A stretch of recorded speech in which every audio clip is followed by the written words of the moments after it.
تو نظر آ رہا ہے سامنے لکھا ہوا ہے ظلم مٹنے کے لیے. 2 چیزوں سے مٹے گا بھائی. ایک عدل کی کرسی پہ جو لوگ بیٹھتے ہیں نا وہ عدل کے حساب سے فیصلے کرنے لگے. دوسرا قوم نکل کھڑی ہو ظلم کے خلاف تو ظلم ختم ہو جائے گا. یا ان دونوں میں سے کوئی ایک چیز ہو جائے یا دونوں ہو جائے. اگر 420 کا مقدمہ تھا اس وقت عدلیہ میں جو لوگ بیٹھے ہوئے کیس دیکھ رہے تھے وہ پوچھتے نا یار چیٹ ہوا کون ہے. جب ان کو دکھتا کوئی چیٹ نہیں ہوا کیس ختم کر دیتے. تو ظالم ظلم کر ہی نہیں پاتا. 9 ججز نے نوٹ بیفور کیا میرے کیس کو یار. 1.5 سال چلا.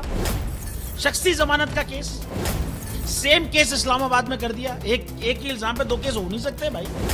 مطلب 60 دن کا وقت ہوتا ہے. 102 دن کے بعد میں جیت گیا کیس بری ہو گیا. 102 دن کے بعد اپیل فائل کی ایکسپٹ کر لی. نہیں کرتے نا ایکسپٹ ختم ہو جاتا نا ظلم یار. بھری عدالت میں مجھے بری کر دیا. پھر پتہ نہیں کیا ہوا 2.5 گھنٹے بعد کا نوٹ بیفور. میں نہیں سنتا یہ کیس. کھڑے رہتے اپنے فیصلے مٹ جاتا ظلم.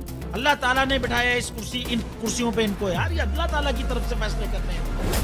تو یا تو یہ فیصلے آئیں گے ظلم مٹ جائے گا یا قوم کھڑی ہو جائے گی ظلم کے خلاف.